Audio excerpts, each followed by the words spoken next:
Good day, monkeys. I'm Eddie Braverman. That's Midas Mulligan Magoo, and this is episode 8 of Not Safe for Work on WallStreetOasis.com. This is our holiday episode and the last episode of 2010. I'm coming at you live from the Swamp Room in Metairie, Louisiana, home of the best hamburgers in all of New Orleans. I want to kick it off with a couple of predictions for the coming year.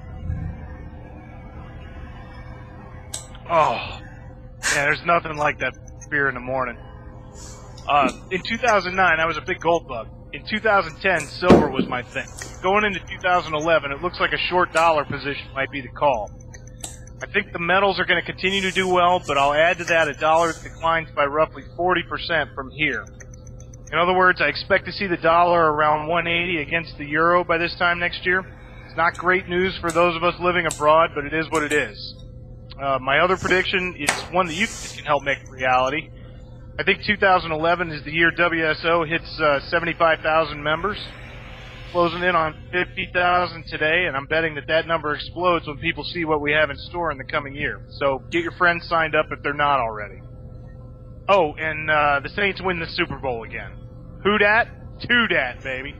Midas? Oh! Jingle bells, the dollar smells, the euro lays goose eggs. The EMU will go kabloo, and Eddie gets paid in kegs.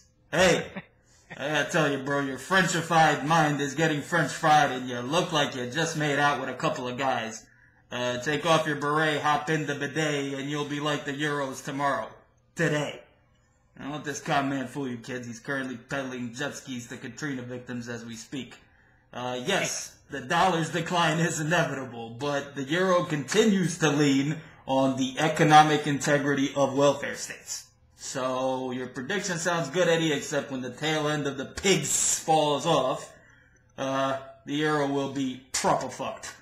Remember, just because austerity won the word of the year in 2010 doesn't mean it's going to save the euro in 2011. If you guys are looking for an undervalued market to prop your dollars in, go to Russia. That's as much as I'm giving you out on the arm. You free market jackals, you. Shake your head, comrade. Shake your head. And as sick as it makes me, as sick as it makes me, Boston's running away with all 3 major sporting championships this year. Even though Tom Brady couldn't have carried Dan Marino's isotoners back in the day, but that's just how it is. The rich get richer. Never happened.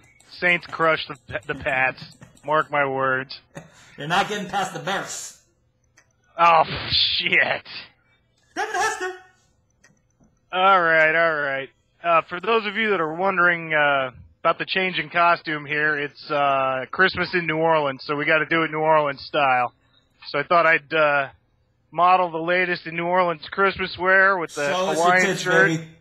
We got Santa here on the canoe throwing out presents to all the natives. This is the way we rock it here in this town. As you guys could probably guess, I love New Year's Eve. I think it's my favorite holiday next to Mardi Gras, which isn't really a holiday at all. I love both the institutionalized drunkenness and the notion of out with the old and in with the new. Unfortunately, this year I don't have great plans. I'm going to be flying back to Paris on New Year's Eve. I get in around noon, and I know the wife and kids are going to be dead on their feet from jet lag, so I'll probably just grab a half rack of tall boys and head out to the Champs-Élysées with the rest of the rejects. Paris is actually pretty weak on New Year's, believe it or not, but the one really entertaining aspect of it is the women. It'll be 18 degrees outside, and they're all out there half naked in miniskirts freezing to death. And it's nice to see that kind of commitment. What about you, Midas? What's on tap for New Year's? Well, first of all, kiddies, I gotta tell you, you are looking at the reason why you should never, ever, ever get married. Now, when I first met this guy, he used to come out and ask me, honestly, how many hookers are you buying this week? Now it's all this, what are you doing for New Year's crap? Seriously, the game plan's a little bit different this year. Written about and spoken to a few of you guys about how much I love fire. Building, growing, maintaining its glow, the smell, the warmth throughout the night. And that's my game plan this year. I'm going outside, right outside of my place. I'm going to build a bonfire. I'm going to cozy up with plenty of fillets, my double action Mossberg, a case or two. That's why this week I'm going to break from the format a little bit, and instead of doing a book recommendation, I'm going to tell you guys to go out and rent or Netflix The Quest for Fire. There's but 3 sentences of dialogue in the whole movie, but it really tells a fantastic story and shows you the big picture way beyond our simple little ambitious daily dreams. And I suggest kicking back with your hangover on New Year's Day and enjoying it. All right, 2 things. First of all, didn't your parents teach you that if you play with matches, you're going to piss the bed? That's why they're Second dead. of all, if you actually do watch Quest for Fire, you're going to get to see the star of Sons of Anarchy when he was a young man.